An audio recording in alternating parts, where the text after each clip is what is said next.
Hello, yet again, it's Damon with another booking rebooking video. And this time we'll do SummerSlam 92, which might just be my one of my top two SummerSlams ever, along with 991. And I thought basically I would have basically be a more eventful SummerSlam because in this SummerSlam, if you took away the main event of the original one, the actual one, I felt like a lot of this, you take away that match, nothing else of consequence really happened. So. It's very good, but I also look for pay-per-views that are meaningful and that something important happen. And it would start there. So I would have I would start off for the net with the World Tag Team titles with Natural Disasters against defending against Money Inc. Money Inc. won it at a live show. In my opinion, WrestleMania 8 should have been the moment where the Natural Disasters, I don't care if they were supposed to be the LOD and they were replaced this. I would have gone the Natural Disaster to World Tag Team titles I showed in my WrestleMania 8 booking. But that would be where the Natural Disasters lose the title back to the Money Inc. And they would get it the same way, interference, and you start kind of hinting the natural Nasty Boys face turn. Because that would have happened basically there. The Nasty Boys face turn would be ended there, but not finalized there, because I thought it was too hastily done the way it happened in real life. But we'll start up there. Basically the seats where their face turn start here, and the Money Inc. with an nefarious win to win the World Tag Team titles back. Then the second match of the night, you have Virgil take on the debuting Razor Ramon. Razor debuted. I know he debuted on Superstars and helped Savage lose the title, but I would think like you start off basically just have Razor beat Virgil in a 4 or 5 minute match with Razor's Edge. Like he's impressive, but I want to be abrupt when he starts attacking Savage. Like rather, like we're so used in the 90s or early 90s that people just go progressively up the ladder. No, I want him to start very little, basically like really loaded down the ladder and like take a real stride toward the top of the ladder right away. That's what I would have done. Then in the no punch allowed the face or facial features, you have Shawn Michaels and Rick Martel. It was a class. That was a very underrated match. It's like it's a great fun comedy, and both of them are still eels. Though I still remember that basically in Wembley, people were cheering a lot of Shawn Michaels, and I thought, why not capitalize on it? You get Shawn Michaels, Rick Martel, and I don't realize they would basically add a double count, but I would just have both of them try to cheat. They don't try to hit each other in the face. And yes, people might dislike the fact it's a roll-up ending, but I would have basically both of them try to out-cheat the other until eventually Shawn out-cheats Rick Martel with a roll-up with the tights and wins. Then you would have Crush versus Smash. Yes, Crush versus the Repo Man. We kind of know basically this will be the same thing I think it's in real life, and you have Crush win with it via the Cranium Crunch. Then for the number one contendership for the World Tag Team titles, you would have LOD versus the Beverly Brothers. And you have the LOD win convincingly, like in 2, 3 minutes. Then you have the Bushwhackers and Nasty Boys. I would have basically Jimmy Ark try to come back to Nasty Boys, the Nasty Boys sides, and he tries to help, despite the fact that the Nasty Boys do not want his help. They're still mad at what happened with Money Inc. It's like they have things under control. They're about to beat the Bushwhackers when Jimmy Hart tries to hit one of them with his megaphone, one of the Bushwhacker that is, but the Bushwhackers still duck and Knobs get hit with a megaphone and Bushwhacker Luke pins Brian Knobs for the win. And this is where basically it's really like on tight. Basically, like now you can have a good reason for Knobs and Sags to turn face. Basically, they fire Jimmy I right there and then, but they don't attack Money Inc. right away. They just fire him. So it's established that they're turning face now. Then in the number one contendership for the WWF title. Wait, what's the WWF title then? WWF title. That is Tito Santana against Rick Martel. You give a reason for Ric Flair. Right now, I want it to be a very close match. Tito Santana resists at figure four. He doesn't tap out. He resists like for 2, 3 minutes. And basically Rick Martel gets hit by Tito Santana flying forearm. He doesn't kick out his foot on the ropes. Or more precisely, Mr. Perfect puts the foot on the ropes of Ric Flair. And it leads to, I would have basically, Tito Santana tries to hit basically a suplex from the second ropes, but due to his knee being injured, Ric Flair falls on top of him, pins him 1, 2, 3. No cheating, just flat out. Ric Flair was a better man that night, but Tito still built up for, as I mentioned in my WrestleMania 8 to WrestleMania 9 booking, he would still get a WWE title match and WWE title win like a month later.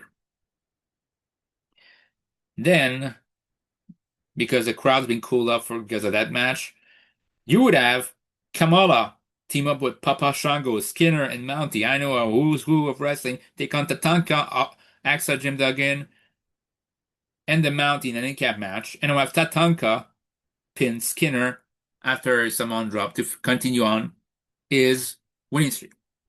In the penultimate match, you have The Undertaker versus the Berserker. I'm surprised they never finished their feud, and I would have finished it there. 6-7 minutes. That The Undertaker doesn't need more. And at this stage of his career, trust you me, you don't want more of The Undertaker's wrestling skill there.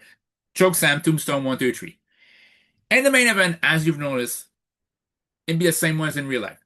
For the Intercontinental title, you have Bret Hart defend against British Bulldog.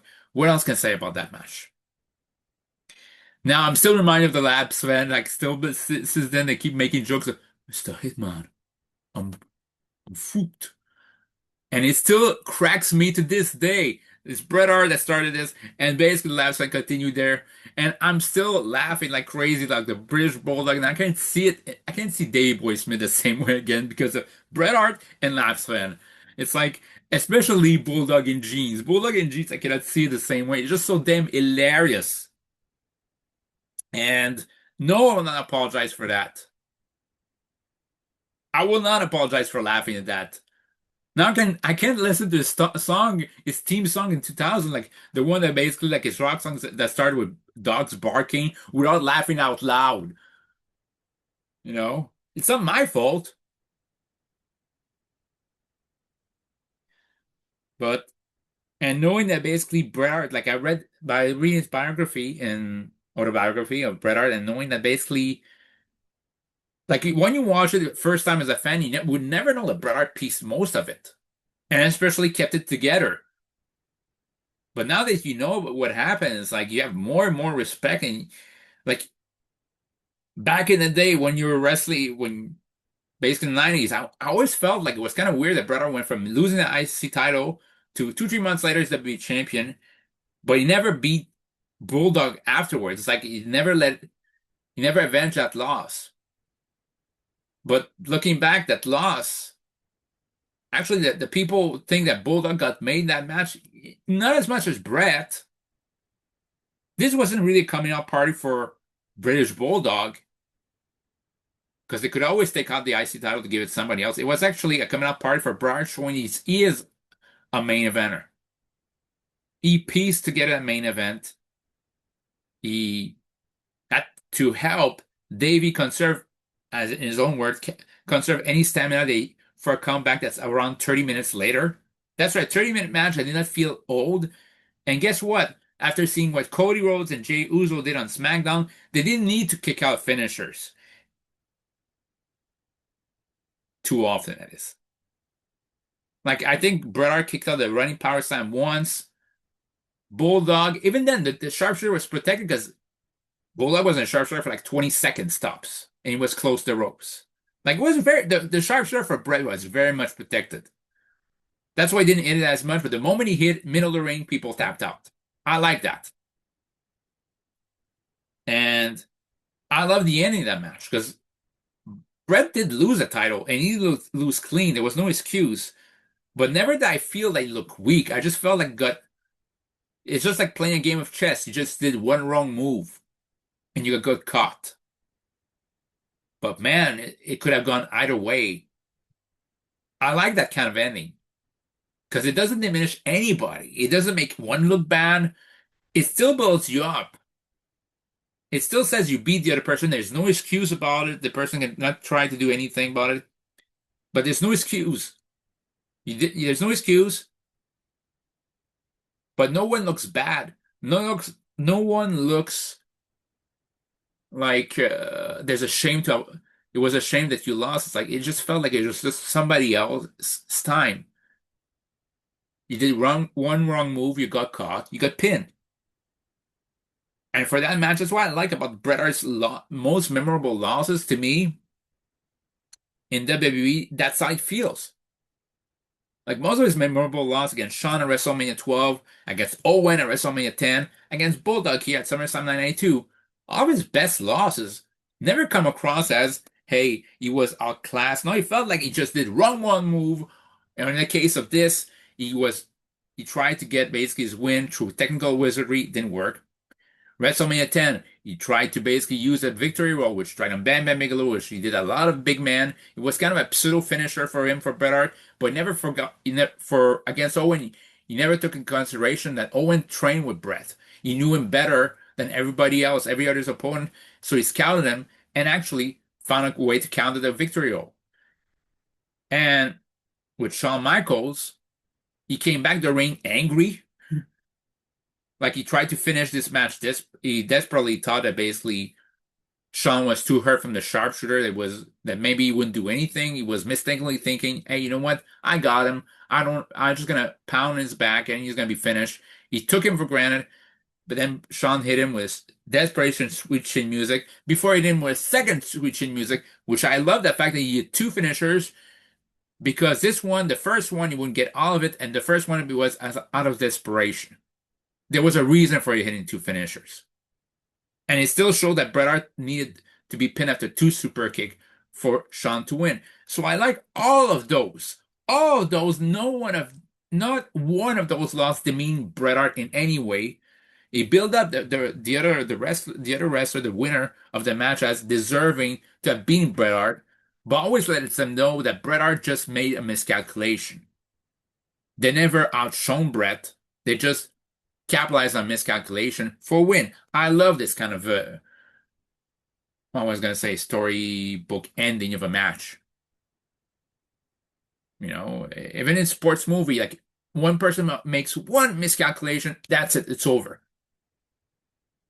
Like it's not like he was outclassed or the other person was dumb. No, no, I like that.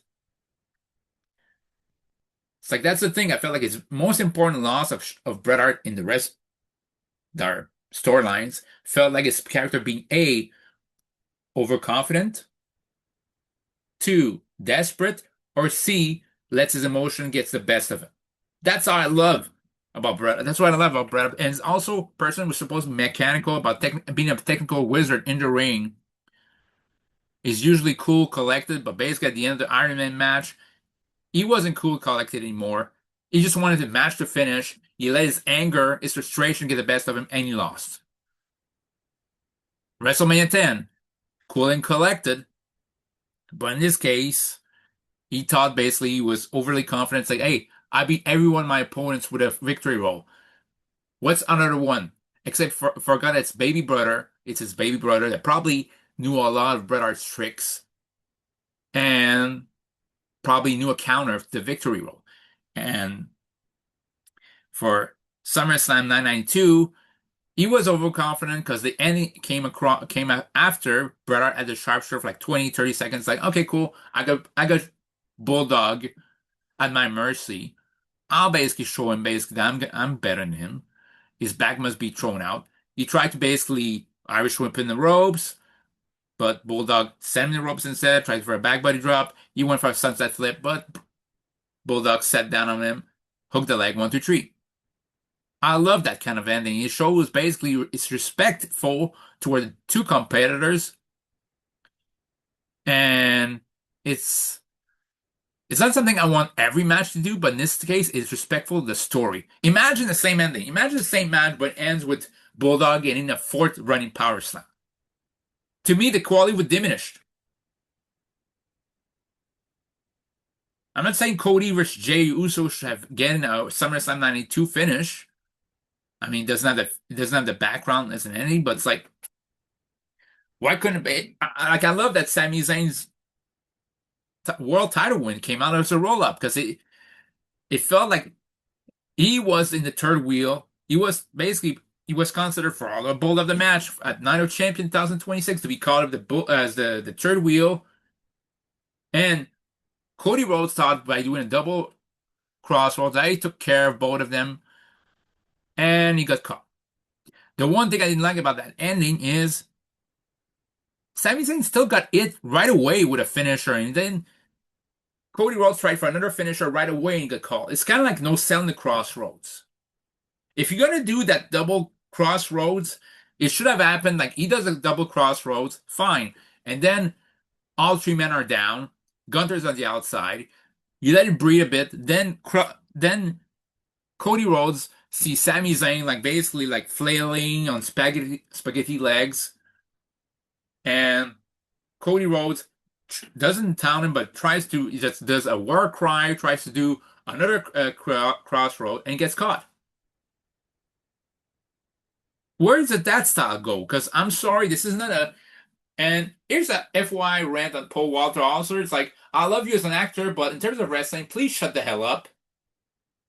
Like, you like AEW style, that you say basically that's how wrestling is today. Yeah, for the worst.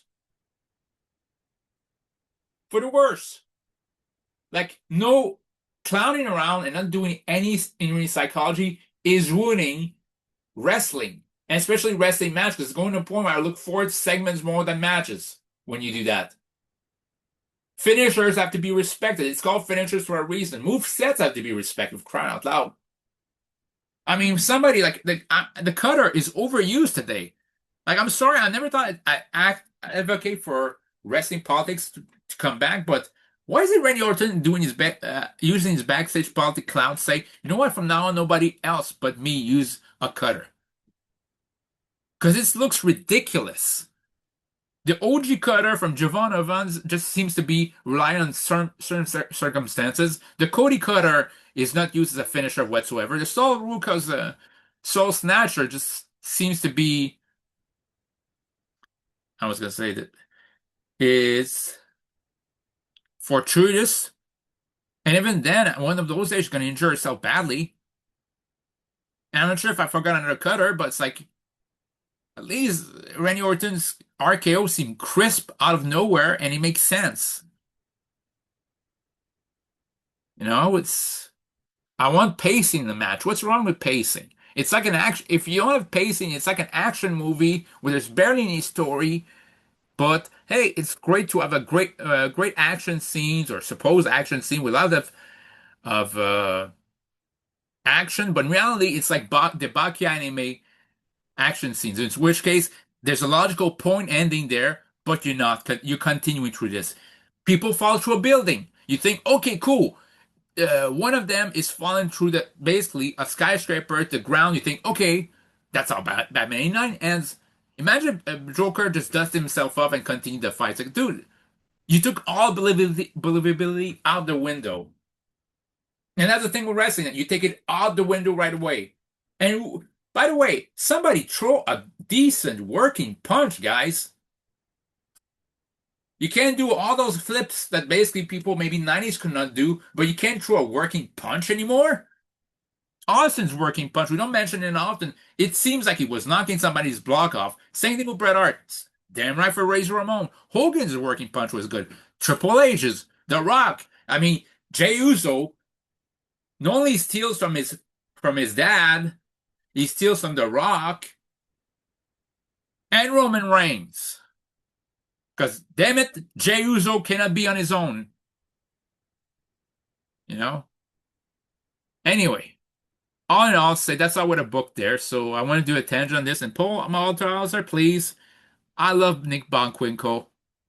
And you're right. Maybe people will not always check it back, but it's such a thing called YouTube. People will actually watch back old matches, and I think that's the reason why the WWE Vault YouTube channel is very popular because people like to rewatch old time wrestling because it's like, remember when it was damn good? Yeah. So anyway, Paul Walter Hauser, love you, dude. Love you in Cobra Kai.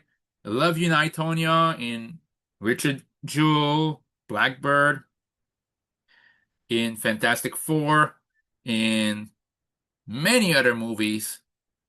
But please keep this in mind. European wrestling are very primitive. You seem to be AEW disregarding WB. No, it doesn't work like this.